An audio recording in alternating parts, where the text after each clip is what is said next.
नमस्कार, आप देख रहे हैं 7 टीवी भारत। मैं हूं आपके साथ सुशील गिरीश। आज हम बात करेंगे तेजस्वी यादव के लिए आखिरकार क्यों मुश्किल है बिहार चुनाव में भ्रष्टाचार को मुद्दा बनाना। बिहार चुनाव में तेजस्वी यादव भ्रष्टाचार को बड़ा मुद्दा बनाने की कोशिश कर रहे हैं, लेकिन चारा घोटाला और जंगल राज की छवि अब भी उनके परिवार का पीछा नहीं छोड़ रही। नीतीश कुमार को भ्रष्टाचार का पितामह कहने के बजाय शिक्षा, बेरोजगारी और नौकरी जैसे मुद्दे ज्यादा असरदार हो सकते हैं। कमजोरी को ताकत में बेशक तब्दील किया जा सकता है, लेकिन हमेशा ऐसा नहीं हो सकता। पूरा संसार अपवादों से भरा पड़ा है। तेजस्वी यादव को भी बिहार चुनाव कैंपेन में ये भी समझना होगा और बीते वाक्यों से सबक लेने की भी कोशिश करनी होगी, वरना लेने के देने पड़ते देर नहीं लगती। ये भी शाश्वत सत्य है। आरजेडी नेता तेजस्वी यादव बिहार अधिकार यात्रा पर निकले हैं। ये यात्रा वोटर अधिकार यात्रा के बाद हो रही है। पिछली यात्रा कांग्रेस नेता राहुल गांधी के नेतृत्व में हुई थी। ये यात्रा तेजस्वी यादव अकेले कर रहे हैं। वो महागठबंधन के बैनर तले हो रही थी। ये यात्रा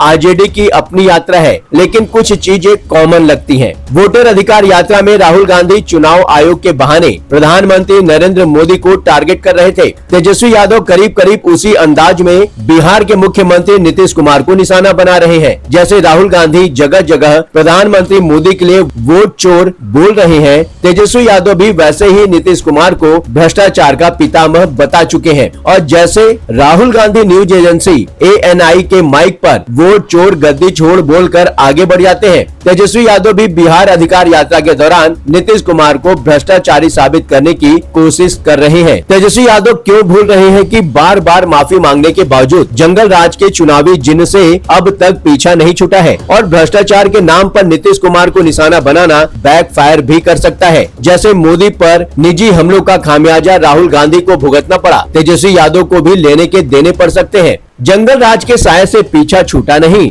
और सोशल साइट एक्स पर तेजस्वी यादव की एक पिन पोस्ट है। अगर लालू जी बीजेपी से हाथ मिला लेते तो वो आज हिंदुस्तान के राजा हरिश्चंद्र होते। तथा कथित चारा घोटाला 2 मिनट में भाईचारा घोटाला हो जाता अगर लालू जी का DNA बदल जाता। दिसंबर 2017 की ये पोस्ट उसी लाइन पर है जिसमें बीजेपी के विरोधी उस पर राजनीति का वॉशिंग मशीन होने का इल्जाम लगाते हैं। तेजस्वी यादव अपनी जगह सही हो सकते हैं। नैरेटिव का खेल तो पहले भी रहा है, लेकिन मौजूदा दौर में ये बाजी पलट देने में ज्यादा असरदार साबित हो रहा है। और नीतीश कुमार पर तेजस्वी यादव भ्रष्टाचार का आरोप ऐसे वक्त लगा रहे हैं जब वो खुद और उनका परिवार ऐसे ही आरोपों के साये से मुक्त नहीं हो सका है। बेशक आरोप सिर्फ आरोप होते हैं, लेकिन तेजस्वी यादव के पिता लालू यादव तो वो दायरा भी लांघ चुके हैं, क्योंकि चारा घोटाले में उन पर आरोप साबित हो चुका है और वो सजा याफ्ता है। तेजस्वी यादव बेरोजगारी, नौकरी और बिहार की शिक्षा व्यवस्था को लेकर नीतीश कुमार को घेर सकते हैं, और इसमें प्रशांत किशोर का 9वीं फेल वाला कैंपेन भी बेअसर रह सकता है। लेकिन भ्रष्टाचार की मिसाइल बैकफायर भी कर सकती है। बिहार अधिकार यात्रा में जहानाबाद से आगे बढ़ते ही तेजस्वी यादव ने नीतीश कुमार के प्रति जनता की बढ़ती नाराजगी का मामला जोर शोर से उठाया। सरकारी दफ्तरों और थानों में भ्रष्टाचार का मुद्दा भी उठाया। जबरन वसूली और बढ़ते अपराध का भी हवाला दिया। आरोप लगाया कि लोग अपने घरों में ही असुरक्षित महसूस कर रहे हैं। ये बात तो नीतीश कुमार और बीजेपी हर चुनाव में लालू यादव और राबड़ी देवी की सरकार की याद दिलाते हुए कह सकते हैं और उसी को जंगल राज के रूप में पेश करते हैं। तेजस्वी यादव को ये बात समझ लेना चाहिए कि जब तक वो नीतीश कुमार की कमजोर नस पकड़कर उस पर वार नहीं करते, कोई राजनीतिक फायदा नहीं होने वाला है। 2 बार बिहार के डिप्टी CM रह चुके तेजस्वी यादव कहते हैं, जनता भ्रष्ट सरकार से तंग आ चुकी है। बिना रिश्वत दिए कोई काम नहीं होता। राज्य में कोई भी सुरक्षित महसूस नहीं करता। अपराधी विजय और सम्राट बन गए हैं। असल में तेजस्वी यादव बिहार के दोनों डिप्टी CM को टारगेट कर रही हैं। विजय सिन्हा और सम्राट चौधरी को। लोहे को लोहा निश्चित तौर पर काटता है, लेकिन राजनीति में भ्रष्टाचार को भी